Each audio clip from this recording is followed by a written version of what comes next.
மே 3 கோல்டோட previous week மூவியும் next week movie தான் பார்க்க போகிறோம். ஸோ நிறைய பேருக்கு மண்டையில் டவுட்ஸ் ஓடிட்டே இருக்கும். ரேட் கட் வந்து பண்ணவே இல்லை, அப்போ கோல்டோட ரேட் வந்து நல்ல ஒரு ஃபால் தான் ஆகணும், அப்போ ஏன் புல்லிஷ் ஆச்சு அப்படின்னு.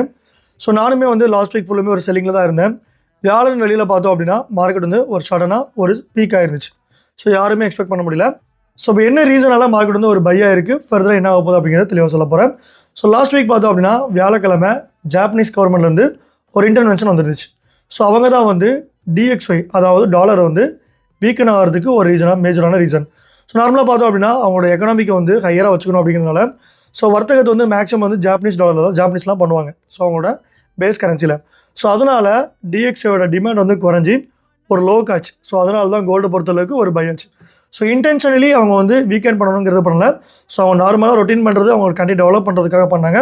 ஸோ இதுதான் ஒரே ஒரு major reason last week Thursday வந்து கோல்டு ஒரு புல்லிஷ் ஆகிறதுக்கு. அந்த ரெண்டாவது ரீசன் பார்த்தோம் அப்படின்னா உங்களுக்கு எல்லாருக்குமே தெரியும், கொஞ்ச நாளாகவே இஸ்ரேல் ஈரான் யூஎஸோட வார் வந்து போயிட்டுருக்கு. ஸோ இப்போ வந்து ஈரான் சைட்லேருந்து ஒரு நெகோசியேஷன் வந்திருக்கு. ஸோ என்ன அப்படின்னா நாங்கள் பேரலோட ரேட் வந்து கம்மியாக தரோம் அப்படின்னு சொல்லிட்டு டேரெக்டாக பேசாமல் பாகிஸ்தான் வழியாக அவங்களோட தூது மூலமாக நான் வந்து பேரல் ரேட் கம்மியாக கொடுக்குறோம், ஒரு பிஸ்னஸ் கொடுங்க அப்படிங்கிற மாதிரி கொடுத்துருக்காங்க. ஸோ இது என்ன நடக்குது அப்படின்னா மார்க்கெட்டில் இருக்கிற பெரிய பெரிய இஷ்யூஸ் வந்து ஆகாமல் இருக்குது. அட் த சேம் டைம் பார்த்தோம் அப்படின்னா சேஃபராக கருதுகிற கோல்டோட டிமாண்டை கம்மி பண்ணுது. ஸோ இதுவும் வந்து கோல்டு வந்து ஒரு கிளியரான ஒரு புல்லிஷ் தான். இது ரெண்டுமே வந்து மார்க்கெட் வந்து மேலே போகிறதுக்கான ரீசன். பட் மூணாவது விஷயம் என்ன அப்படின்னா fed interest rate cut. So என்ன தான் இது வந்து ஒரு ஷார்ட் டேர்ம் வந்து ஒரு பீக்கில் இருக்கிறது தான் காரணம். ஸோ லாஸ்ட் வீக் பார்த்தோம் அப்படின்னா மார்க்கெட் வந்து ஒரு 4650 வரைக்கும் போயிட்டு அங்கேருந்து ஒரு ஃபால் ஆகி இப்போ 4615 அப்படிங்கிற ஜோனில் க்ளோசிங் வச்சிருக்கு.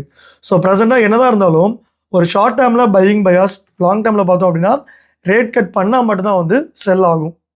ஸோ அதில் ரேட் கட் பண்ணால் மட்டும்தான் மார்க்கெட் வந்து பை ஆகும். ஸோ ரேட் கட் வந்து இதே சேஞ்சஸில் போயிட்டுருக்குன்னா கோல்டு இன்னும் ஃபாலோ ஆகிட்டே தான் இருக்கும், அதில் வந்து சான்சஸே கிடையாது.